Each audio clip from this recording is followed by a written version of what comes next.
Good afternoon, one and all. Thank you again for joining us on this sunny Wednesday afternoon. I'm sure a lot of us would be like to be out there in the sunshine today, but obviously we stick to our workstations. We've got a continuation of the MSP Evolve Zyxel campaign, which we are taking you through this sort of journey, and we're trying to obviously share how the markets are today, and obviously this is why we're still talking about why now is the right time for remote management. So we're going to be looking at the market that's been impacted today in some detail as well as the MSP model as a whole. So merging the two in together. So thank you again for joining us. So I forgot to introduce myself. I'm Steve Bailey, UK and Ireland Sales Manager, and today I've got with me Daniel Marsh, who's a UK Sales Engineer for the north of England. Hi there, Hello, thank Danny. you for having me today, Steve. And with us, we've got a guest, Richard Forshaw, who's the director at the Comms Company. Hi, afternoon, everyone. Thanks for joining us, Richard, and thanks for joining us, Danny. We're going to be going through some questions later on with Richard, and he's going to be sharing his views of being an MSP and working with Zyxel as well. So what we'll do, we'll first recap over what a definition of an MSP is. An MSP is a managed service provider. It's a reseller that just doesn't offer just hardware, but also offers a service too. This could be anything such as pre-sales work, like an audit or wireless survey, pre-configuration and installation of hardware, proactive monitoring support, data backup, support contracts. The list is endless. There's many services you can offer as a reseller. Pretty much anything that you can generate some revenue whilst providing a service makes you an MSP. But why is this needed? Why is it becoming more and more necessary? Why is there the need to evolve? So over the next couple of slides on this particular slide, we're going to cover off the main sort of views, the current market conditions, the obstacles resellers may face in transitioning to an MSP, and the benefits really of working with Zyxel and working as an MSP as well. So I'm not going to cover off every single point here. Everyone's capable of reading the notes on here, but I'll cover off some key points that has mainly come up in conversations with talking to customers about their pain points with the general sort of IT market. So less margin in hardware. We all know that it's a tough fight out there. You know, the e-commerce pressure as well. You know, the fight from e-commerce, geographical locations. A lot of customers that we deal with at Zyxel, we deal in the SMB space. So there's a lot of customers that have historically grown in their own geographical locations, and they've worried about limits of spreading out further afield due to costs and obviously maintaining people's networks as well. So some of the fears and obstacles that have been shared when we talk to customers about potentially becoming an MSP, the number one fear is always heavy investment, potential, huge costs into infrastructure,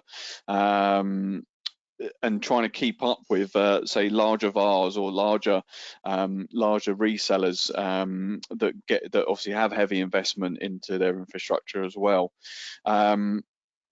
Things like out-of-hours support, more specialist demands. Again, if you're looking at geographical locations, can you afford for an engineer to be gone for an entire day because they're travelling to a site, potentially paying for hotel stay, lunch costs, the travel expenses with it as well, and having to train staff on new technologies. Again, taking more and more time. Again, there's some of the market conditions, some of the obstacles.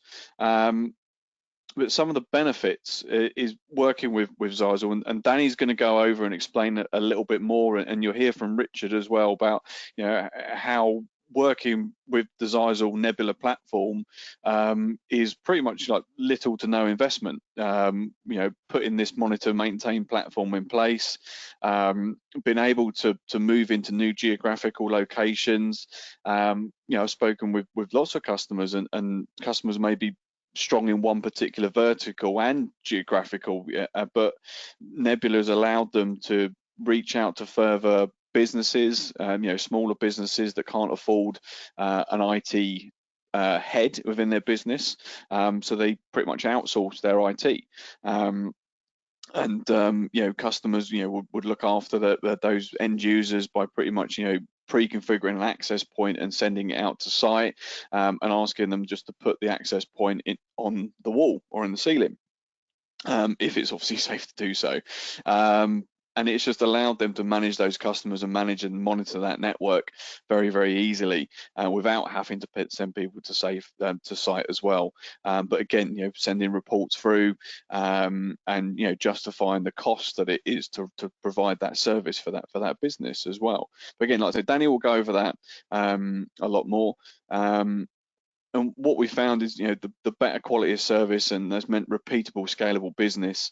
The great thing about the platform, the Nebula platform, is it is repeatable. So once you've done a few configurations, you can more or less redeploy that configuration for similar sites as well. So again, lots and lots of time to spend on other things rather than trying to reconfigure new sites as well for your team. But what about the market right now and the specific challenges we've all faced during lockdown? Obviously, all of us have experienced different experiences over the last sort of 8 weeks. Some frustrations, some struggles and pains. Obviously, from the view of the customers we've spoken to, the biggest pain is obviously, furloughing staff working from home. Lack of access to locations as well, so not being able to actually go onto site to deploy has been one of the biggest pains, and hopefully over the coming weeks, we're starting to see projects and opportunities open up already, which is fantastic news that we're all slowly going back to a level of normality. Security was a major issue right at the start. Being people setting up and remotely at home, making sure their nets were secure and safe to use, and even actually dealing with situations with home users and their own Wi-Fi, even being strong enough to actually speak to internal business and external customers as well. Excuse me, I'm just going to grab a bit of water. 1 second.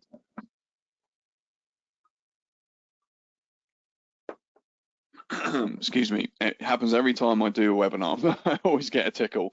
But we understand now businesses are really reviewing their models. Social distancing is going to be here for a little while. We don't know how long for, and remote access is going to be more and more demand over remote access as well. So being able to pre-configure kit, send the kit out to site, and then be able to manage and monitor is going to be more and more apparent as we move on.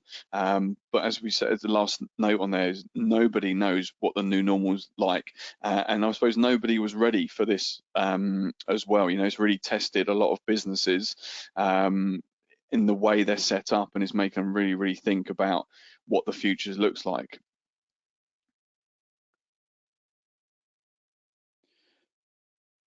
I'm going to share some statistics now about the MSP market and how quickly it's growing, and the size of the market as well. There are at the bottom of each page, there are the links to where we've obtained this information. This isn't Zyxel. This isn't us saying that the market's this big. This is actually proper market documentation that we've obtained, that's freely available to everyone, and it's on the handouts as well. So I do implore you to investigate further into that. This isn't just a vendor saying that this is the way to go. This is the way the market is going.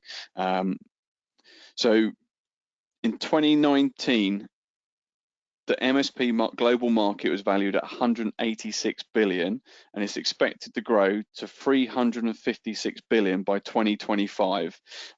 that's almost doubled in a short span of just 6 years, and that is amazing growth, like crazy growth.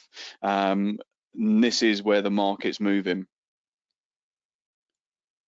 But why are they growing in popularity?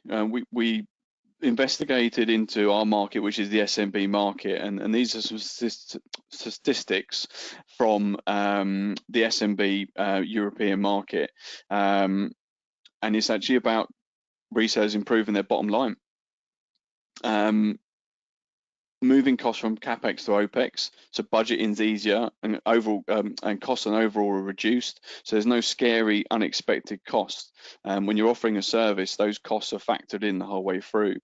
Obviously, the client resources being used what they were hired to do rather than just supporting IT is not a reduction, but a better use of resource. Again, improved user experience and productivity. If the users have a better experience with their IT equipment and the software they're using, it will always the output will always increase as well. And again, lower maintenance costs. Everything's monitored, updated. There's going to be less need for any major expenses as well. But this is a really sort of slide. It's a slide that I really like. Pretty much, it's very basic, very straightforward, and it is saying that 61% of the end user market hasn't moved to managed services yet in Europe. That is a huge piece of the pie to go after. There's 77% that are already an MSP or in the mind space into signing into one. And this is the major thing to think about with becoming an MSP. You're signing an end user up to a contract. That contract can be 1, 2, 3 years, however long the agreement may be in place, mainly 1 or 2 years. But once that end user is tied into that contract, they're gone, and they're not available for other resellers to go and try and sell to, because the agreement's in there because it's a service package. But normally the quality of service those end users receive from the reseller that is providing that service is a very good standard. And so when the contract comes up again, you know, if the contract has been maintained and looked after the way it should have been, and the fact that you sort of the reseller becomes integrated with the end user, you're talking about their projects, they're talking about the opportunities, they're talking about where their business is growing, where it's going to go, and what IT infrastructure they're going to need. The next year they're just going to sign a contract again and again and again. So that end user is not going to be obtainable for other resellers. They might sell 1 or 2 bits of hardware into them, but really the whole service contract will come through that contracted space. So it's something really worth thinking about when you're moving into this space. You know, the end user base, tying them into contracts is definitely the way forwards. It's just that it's a size of the market that just cannot be ignored at all. Now, obviously, we're a vendor. We're advising you to say that the MSP market is the right market to move into, and you know, us as a vendor, you know, we're investigating and also investing into this space as well, and trying to support our customers with the products we have to be able to support customers in this space. But we're not telling you how to run your business. The last thing I'll ever try and do with anyone. We're advising you that this is the market to go after. We're advising you that this is the way selling is going to be sort of built for the future. This is what we believe in, and this is where we're investing in as well. But predominantly, there are 3 types of revenue for a reseller: the standard hardware, normally need a device, the services, and also break and fix. So again, the break and fix model, a lot of customers work in that model. You know, when something goes wrong, they will basically go out, service those products and fix them. Some of them will actually be built into the contract. But the whole point of this slide is showing you that it's up to you how you decide to manage and split your business. It depends where you are today and where you want to go.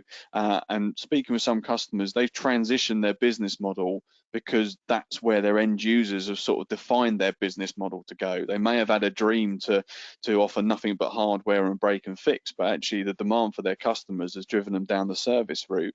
So it's a completely open forum for yourselves as resellers to decide how your business is going to move and be shaped for the future. hopefully that will bring me nicely on to bring Richard in. Richard, are you still with us? Yep, still here. Hi. I think I was just getting a cheeky drink of water there. Suffice my voice to last me through today. So Richard, also I sent you the list of questions. Also, everyone that's on the webinar here, I sent you the list of questions through, and also I didn't ask for your answers. I wanted you to give your answers here. Because I think it's the sort of fairest way, so any other sort of resellers listening on can really get your viewpoint as well. So please be honest as you can. Please don't swear. We'll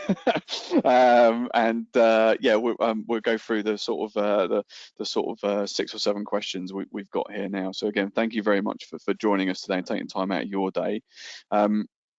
Would you mind just doing a quick introduction to the comms company, please? Yeah, we started off as telecom, selling Mitel, Alcatel type telecoms kit. As it moved towards what it is now, since 2006, it's obviously we've had to become a network company as well. Now, generally provide mainly turnkey solutions, but quite often partnering with IT companies and business centres. So we fit in with other people, or we just get given the whole job and maybe pay them a commission at the end of it, or ongoing. Ongoing, but probably being the operative word right now.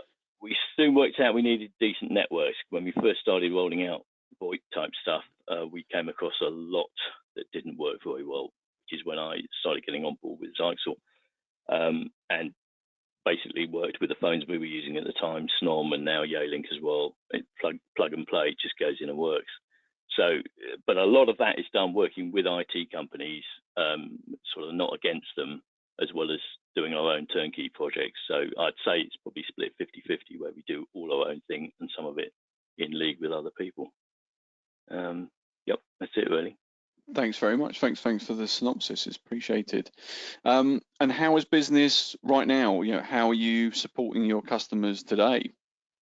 Well, all but one out of 63 sort of service type contracts have carried on as normal. One, we've reduced it because they've just got no staff, but it's still got a trickle charge going through. But we're not selling a lot of hardware right now. We did actually sell an 8-port switch this morning, but there's not a lot going on, except we have got 2 ongoing projects where we've ordered stuff in the last couple of months, which has gone in to finish jobs off, which were ongoing for one of them 2 years, and that's now finally getting to the end of it. But the services have continued. As I said, just one customer out of 63 on service contracts has reduced what they'd like to pay a month because they really have nothing going on. And quite a lot of the offices we service are completely empty, but all the staff are now working remotely, thanks to remote telephony and VPNs into systems. One particular one, it has 40 users, and they have as many as 15-20 people VPN'd into the network at a business center at any one time, doing sort of high-end graphic type stuff. So the remote facilities were already in place for just about all those customers. So we were already equipped without knowing it for the changes. But like probably most people listening right now, got caught out with quite a few where they didn't realize they had that, or they needed training on it, or they needed the email sent again with the details on it. Yeah. That's really good. On. Yeah. That's really. I was going to ask you how it was impacted from moving from office to remote, and that's actually fantastic that you've managed to transition all of your pretty much all your customer base, with little to no change really. So that's really good. A few Sennheiser headsets went out in a hurry, but yeah, other than that, yeah. Are you on commission, Richard, for other vendors? So how do you normally go to market? How do you normally advertise? Well, a long time ago, we used to go to the usual sort of breakfast meetings for small companies, and picked up some good business, but most of it was not as good as we'd like. So since then, we've managed to get in with 3 business centres and 3 different IT partners and another telecom provider who we were in league with. So at the moment, we don't really do any advertising other than basic web presence. Most of it's done by the business centres and the other IT partners coming to us to say, can you help us with XYZ. And funnily enough, two of them buy Zyxel generally from the same distributor that I do. So they buy the kit and then they get us to program it. So it's quite a mixture of partnership going on. Yeah. No, brilliant. So you'd say predominantly nowadays it's obviously the income, the new businesses coming into the business centres, or potentially just recommendation, word of mouth as well. Yep. It's really interesting in this space. A lot of our customers, as you said, started off in that space, going to meetings, luncheons, small business groups, etc. But now where they're established, it is really word of mouth that seems to move out. Yep. So why did you become an MSP? Why wasn't you just selling just the hardware and the devices and charging and almost walking away? We were sort of forced into it by one of the business centres, where he wanted to have a solution for each office had its own NSG 50, let's say, with a GS 1920 or two, and APs, and he wanted that as a standalone, and he wanted us to support it, supply it for a one-off at the beginning to cover some of it, and then a supported service charge. And there are about 60 offices there, so it's a bit unusual in that it's quite large. There's others we deal with 10 or 12 offices, but he needed something that was turnkey and a fixed monthly cost, and with backup on site in terms of equipment on site to swap out if there was a problem. Touch wood, haven't been any problems, so there's always a piece of kit sat there ready to go in. And so that sort of made us think, well, we're already supplying the telecom on a monthly basis, so we'll talk to IT companies to bring in their support for Office 365 programs like that, as well as our own offerings of CRM, and also backups, off-site and on-site backups, cloud backups.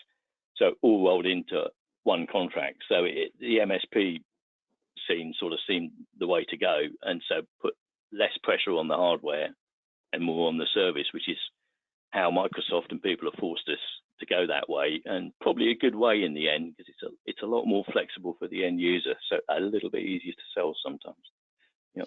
Interesting. I suppose referring back to the slide previous, obviously you say about the different types of business model. I suppose you're a prime example about how your business model has been shaped by the customers you're serving, really. So thank you for firming that up, really. So it's appreciated.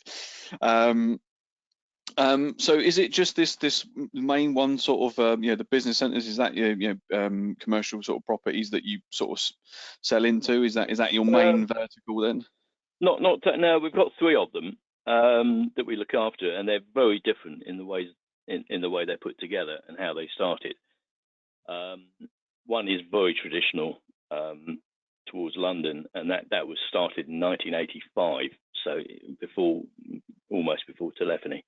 And in those days, he had a receptionist, that actually almost took the call to each office.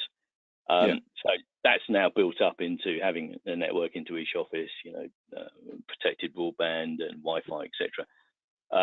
And that's 12 offices in total, whereas the other one I mentioned was 60 offices, and the other one's about halfway in between, about 25 offices. But we also supply several firms of solicitors, accountants, building supply, distributors. So we've got a real variation from one-man bands up to a network of shops with 72 shops in their head office, which is completely different to anything else I've done, to be honest. So quite a range. We've had to cope with all of that. Okay, all right. I suppose it's interesting to hear. I suppose with that in mind, and I suppose geographically, would you say that Zyxel and Nebula has helped you not go into other verticals, but also geographically expand? Yeah. The building supply company's got 8 distribution points around the country up to Glasgow, and I sent that up there with a cabling guy. He put the cabling in. All of it was Nebula and ready to go. So he literally just plugged it in. I saw it come up, and we've managed it for 2 years since. There's 8 of those like that. And then with the other one, with the 72 shops, one of the shops is Dublin as well as Belfast.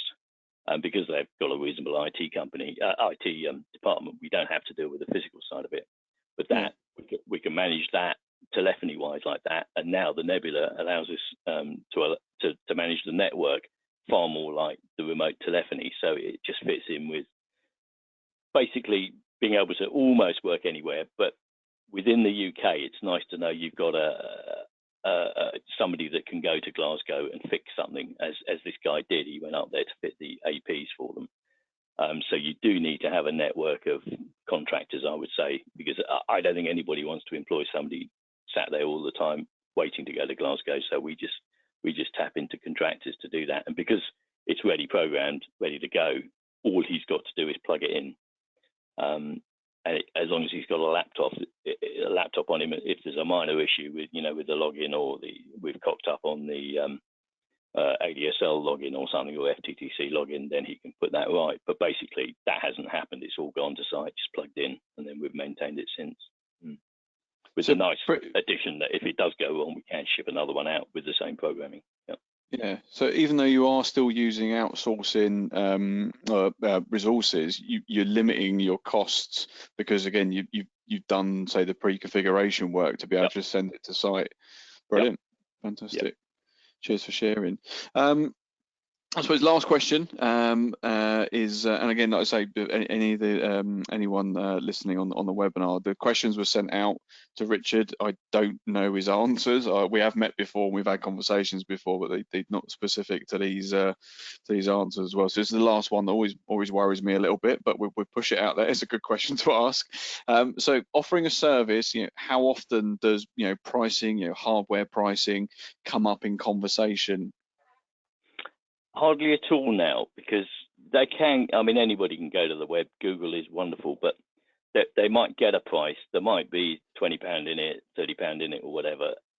I think most of them now are going away and thinking it ain't worth haggling, because they just want a service price. So much more of it is going towards OPEX rather than CAPEX. So that hardware at the beginning is actually quite a small part of what they're calculating compared to what they're going to be paying ongoing for 3 years or 5 years. And I'm frequently asked for how much will this cost for 3 years or 5 years.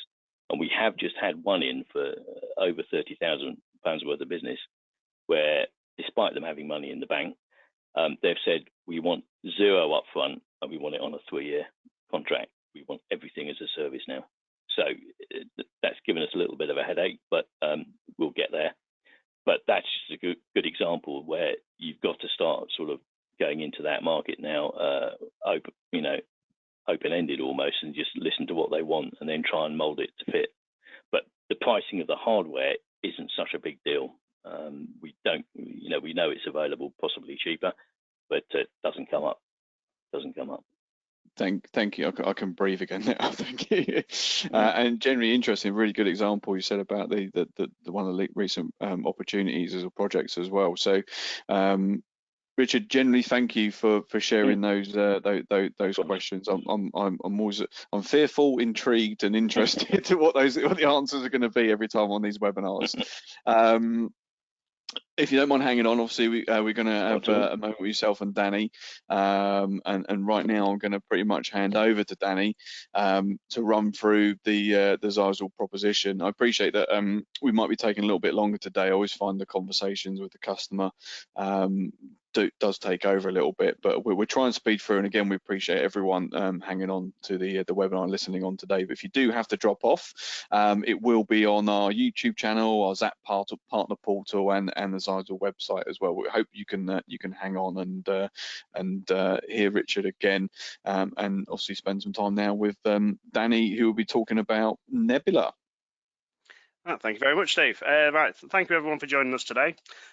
So what I'm going to be covering today is our Nebula platform. So just to give you a bit of a rundown, the Nebula platform is a cloud management software platform in which you can manage your gateways, your wireless access points, and your switching. And it's multi-tenant as well, so you can have multiple companies all on there and just flick between whichever ones you're supporting at the time.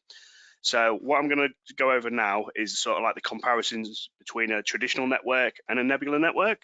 It's really to highlight the investment in both man hours and the amount of investment that you spend on the actual infrastructure itself. So the first part of the jigsaw puzzle is purchasing the equipment. That's something we're always going to have to do. There could be some sort of leasing options and things like that available, but yeah, buying the equipment is an essential.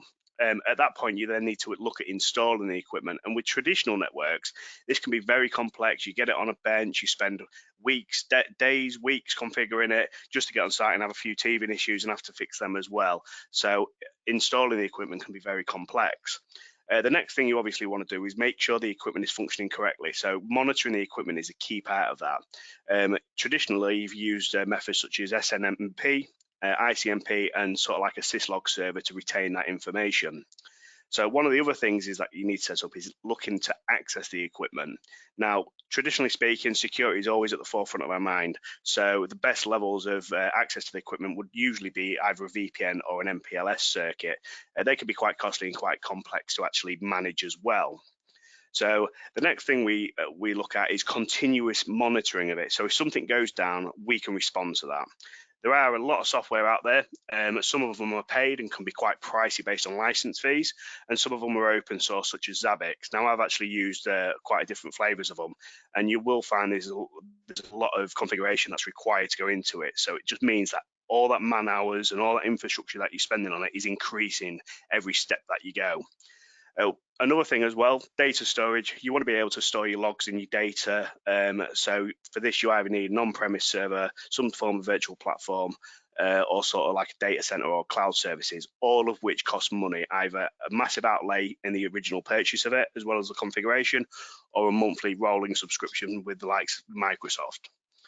The next thing that obviously we need to look into doing is updating, making sure everything is up to date, everything is patched correctly.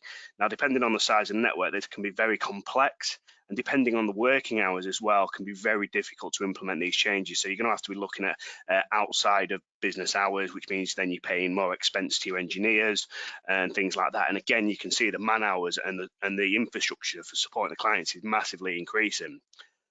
Then you need some form of user and device management. So you want to make it secure so that only the people that you want on the network can access it, etc. And to be able to do that, we use systems such as like a Radius server or Active Directory. And again, this can be subscription or an outlay of money, and it does increase. So that's a traditional network. And now what we're looking at doing is simplifying that, both bringing benefit to you in terms of the amount of time you spend and the amount of money that you spend on this infrastructure. So again, the first piece of the puzzle is always purchasing the equipment. We're not going to get away with it, but there are leasing options that are possibly available around the industry. Installing the equipment, we've massively cut this down. As Richard's alluded to previously, you can actually pre-configure it and send it out, plug it into an internet connection, and it works. You can have a fully network up and running within 5 or 10 minutes. It could take you as long as you need to set it up in the background before you even get the kit. But again, 5 to 10 minutes to get a network up is nothing. Monitoring the equipment. So we don't need any additional software, any additional protocols to monitor the equipment. Everything is included in Nebula. And Nebula being a free platform as well, again, massively reduces the amount of your cost. There is a Pro Pack feature that will add more features, but initially for the bulk of it, it is free. So access to the equipment. So we don't need to set up any VPNs or any MPLS circuits to be able to access the equipment. It's all available on the Nebula Cloud Management platform. So again, reducing the amount of complex installations and management that you have to perform. And in regards to monitoring it as well, again, this would usually be a massive outlay for either a free version, which would take time to develop, or a paid expensive license job, whereas Nebula contains all the monitoring information that you need and even provide you alerts as well to like your mobile and your emails. Data storage. We can store up to 365 days worth of data and log retentions on the Nebula platform. That's part of the Pro Pack feature, but with the free version, you get 7 days rolling. So again, we've provided you quite a lot of functionality for the free level of version of Nebula. And the updates and settings changes. So everything's available in this one portal. That means we can schedule updates for individual devices, certain types of devices, and to be able to perform that outside of hours, meaning that all you've got to do is set up the schedule, sit back, let it update, and just check it once you know it's been finished. And you look at the amount of man hours and the infrastructure compared to the traditional one, you're massively cutting down the amount of time you spend and the amount of money you spend on offering these sort of services. And in regards to user and device management, so everything that you will get from the traditional, like having a Radius server or an Active Directory server, Nebula connects into them. So if you've got them in place already, we can hook into them. But Nebula does come with a built-in user and device management access, which works with the likes of sort of captive portals and things like that. So again, Nebula's got all the features that you're looking for in your traditional network, but available in a centralized managed platform where you can maximize the amount of revenue you get. Especially from an MSP point of view, you can obviously charge for these services on a monthly basis and actually reduce the amount of time it takes to actually manage it as well. So again, maximizing your revenue there. So if we're moving on, we've got a case study which actually was performed by Richard and his team. So this is actually a business center that was upgraded with the Nebula platform. So I've just got a few questions for you, if you're okay, Richard, just on this one. Are you still there, Richard? Yep. Yep. Cool. So obviously, I've been speaking to you for about a year. I think I helped you with some of the getting involved with Nebula and things like that. So I kind of remember this one.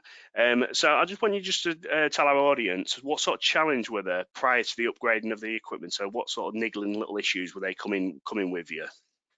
Well, we were using 310s and then VLANs to multiple 1920s, and then chunks of those 1920 ports would go off to different companies in different offices. Yeah. Due to GDPR and other security issues, that the client was sort of saying we need to split this up a bit more. So even though VLANs do separate stuff, sometimes VLANs can get plugged into the wrong office, let's just say, and things like that when we're not about. So we looked at, when the Nebula came out, we looked at maybe we swap over to the 5-person and above offices having a Nebula kit, which would then get a public IP off a 310. So DMZ it basically the public IP straight through to the Nebula. And we've now got that running with about, I think it's 23 NSG picking up their IP addresses off an ATP 800 now. And wow. So it's quite nicely built, sort of spec'd up network then, isn't it? Oh yeah. But obviously I had a bit of a learning curve with the DMZ stuff and issuing IP addresses to the NSGs. But now we're all very happy that the NSGs get a pure IP and they're not affected by the ATP. And we still use the ATPs to then feed VLANs to the little offices that don't really need it, and also to feed a general area Wi-Fi. So it's been, I'd say we put the first kit in 2015. There were 310s, 2 310s. It's now changed to 3 ATP 800s, and it has grown. People's requirements keep growing, so I'm glad we've spent a bit more money, well, their money, to make sure we've got enough kit, to service it in that way. No, that's good. That's good. So installing the new Zyxel equipment in Nebula, then, how do you feel it's improved the situation for the customers in terms of management or sort of break fix? Has it resolved any issues that kept cropping up or anything like that? Yeah, I mean, they've got their own VPNs if they want them. And one particular company there maintains switching equipment for British Rail for signalling and railway crossings. So we're obviously not allowed anywhere near their network. So we set up the Nebula, handed over the admin to them, and we've never had to hear from them other than a comment the other day, or do I need to do this to update it? And they do it all themselves. So it's a good example where they're clever enough to do it. Most of them there aren't clever enough to do that. But you can either manage it completely for them or hand it over and say, there's your Nebula login, and speak to us if you're in trouble. Yep. Yeah. I mean, you can have multiple administrators on it as well. So you could maintain a support level of administrator and provide a level of administrator to them. So it's very flexible in how you can manage it. No, that's good.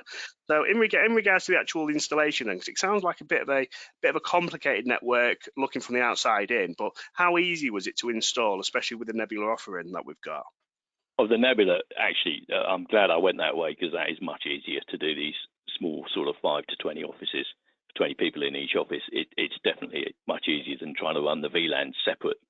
to each office, and then make sure you manage them, because basically you've segregated it all at public IP level, so nothing crosses over. No, that's makes sense. Makes sense. Yeah. I mean, going on VLAN, thinking of how the network is actually structured. I know we had a conversation last year about one of the new features that was coming out in the pipeline called dynamic VLANing. Now, this is a very interesting technology, actually, because it means that you only need one broadcasted wireless name, and you can have each business allocated with their own user.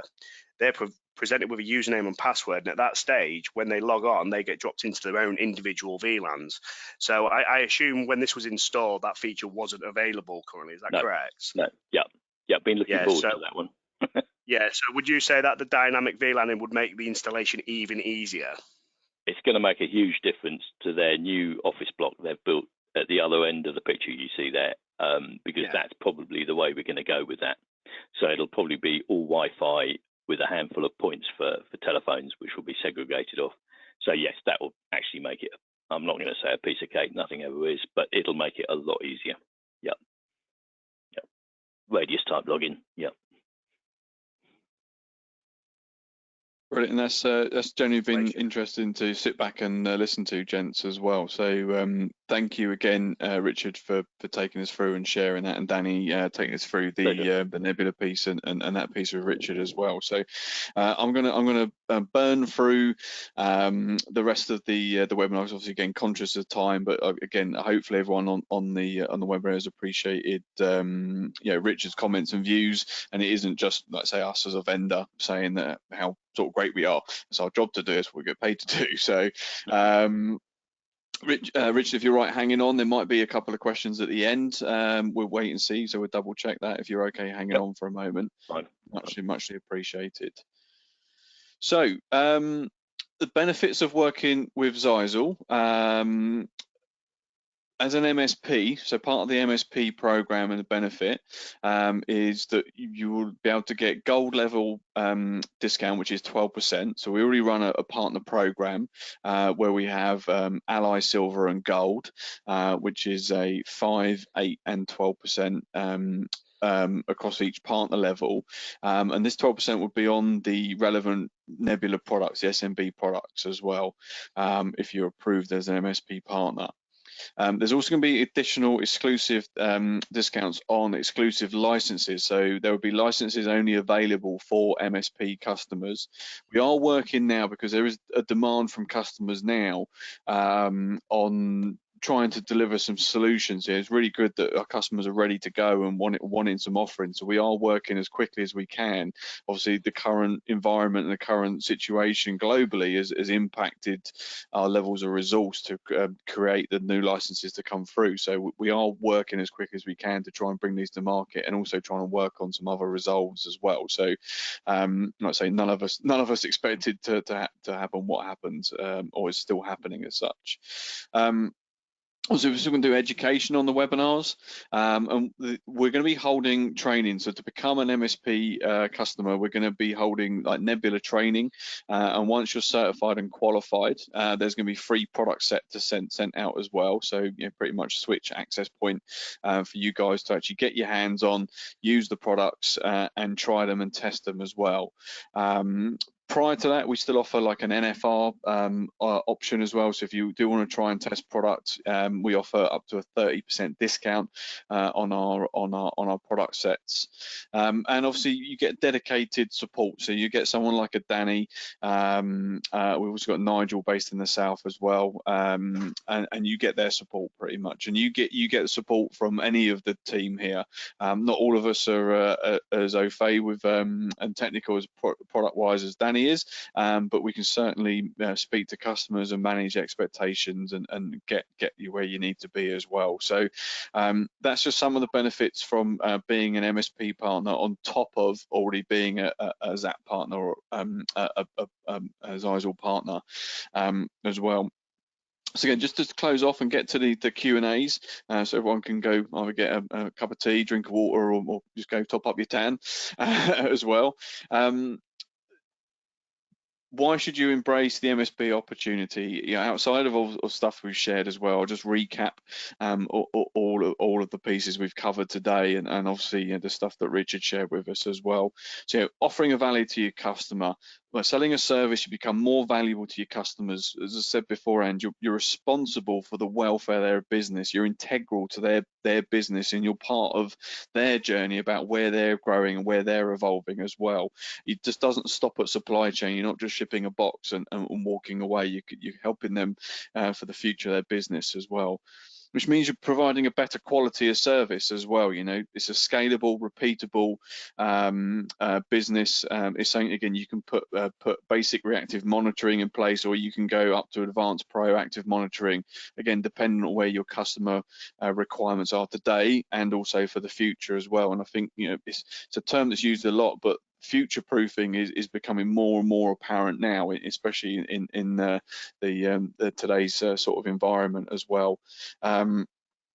To create repeatable and scalable business model as well. Again, you know, Richard shared that he's repeated this business model. You know, he's using Nebula, and he's just literally, a customer comes to him, and you know, they spec it out, they see what needs to be done, and then they more or less like rinse and repeat with the Nebula offering as well. And again, you can tweak it, and again, when new technologies come out, again, you can future-proof your customer and update them into where they need to go and what's suitable for them as well.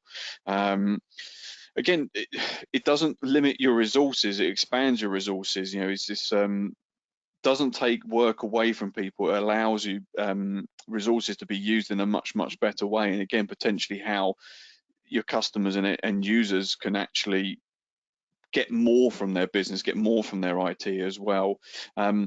Geographically expanding your reach, you know, not being constricted by local radius and, you know, worries and fears about moving across the country or across the globe as well. So, you know, Nebula provides that resolve.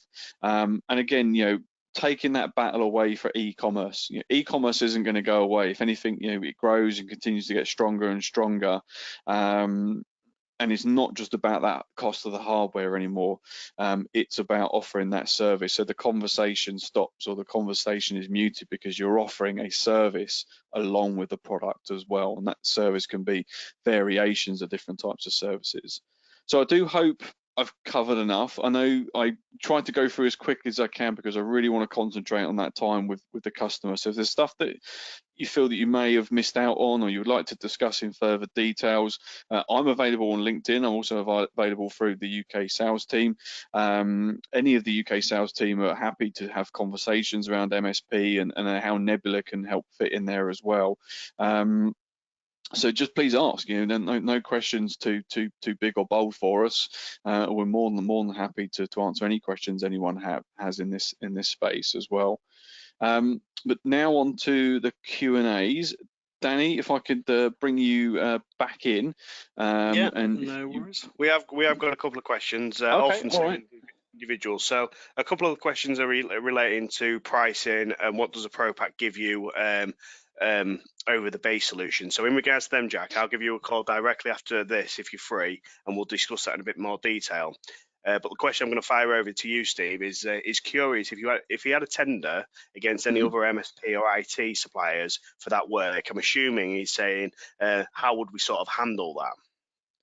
Yeah, so again, I suppose it's down to the current sort of business model, and it's understanding what service requirements are needed by the end user. So is it a case that, again, happy to have this conversation offline, or any other sort of times? Actually, I've just seen you pop in and say you're not free after this. We've probably taken up too much of your time, but again, we can arrange a time to discuss. But it's I suppose it's really dependent on the type of service that may be offered. So you may have A, B, C, D packages available, and it may be the case that there is a service that's been uniquely built. So I've dealt with customers that have done, say, bolt-on services. So they offer A, B, and C package, and the package could include obviously supplying the hardware, you know, installing the hardware, you know, warranty, servicing, you know, maintenance, you know, break fix if anything goes wrong on that, and then they can add on extra little services on top of it, and it, you know, costs X amount per month. So it's really dependent on the exact tender, and I suppose depends if it's like a framework tender. It just, I suppose that the key here is understanding what the end user's needs and requirements are, not only today, but potentially where they want to go. And I think that's the biggest piece that's sometimes missed within this MSP sort of model is it's not just all about the now, it's actually about the future and what can be done in that model. But a bit of a fluffy answer, but so if you feel that you would like a bit more of a longer in-depth chat on that one, again, I'm more than happy to answer that in more I suppose detail as well. Well, thank you very much for that one. That does appear to be all the questions that we've got today. Fantastic. Well, again, thank you everyone for joining. We do have, obviously, like I say, this webinar will be available on like YouTube, like I say, the partner portal, the website as well. We've got the link there to sign up as an MSP. I say if you've got questions about it, then again, please fire through and ask. You know, we've seen an influx of customers over the last, say, I'd say 6 weeks that are customers that aren't MSPs today signing up, but are also MSPs today, and they're really interested in that Nebula platform. And the feedback I keep getting from customers is been really kind over this time. Actually, you know, we don't like to ram stuff down people's throats. We like just to talk about our technologies and about what they can offer you and for your customers. And again, a lot of those services that you can potentially offer are already free within the Nebula platform. So it's been a real pleasure speaking to brand new customers as well, especially during these times when I'm stuck in the same 4 walls for the last 8 weeks as well. So again, thank you, Danny, and again, thank you very much, Richard, for taking your time out of your day to join us and sharing us your views as well. Pleasure, no problem. Yeah, my pleasure, Steve. Thanks, everybody. Enjoy the rest of your day. Thank you all. Thank you. Take care.